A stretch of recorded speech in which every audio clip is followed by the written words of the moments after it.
Hey guys, bike check. Just want to say, for those of you out there who's gonna say, oh yeah, my bike's crappy, all that. I know that. I don't care. Just don't comment being crap. Pisses me off. Okay. So yeah, my bike check. Starting from the back, I got Tom White Ball back tire, and I got some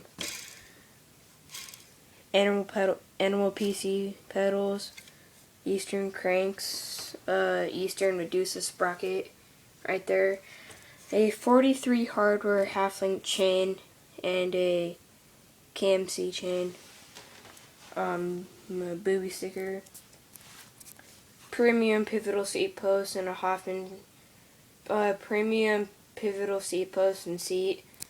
Colony bar ends, ODI grips, some sort of Eastern bars, and Black Label stem, a Fit FAF and white wall, and Eastern forks. Yeah, that's my bike check.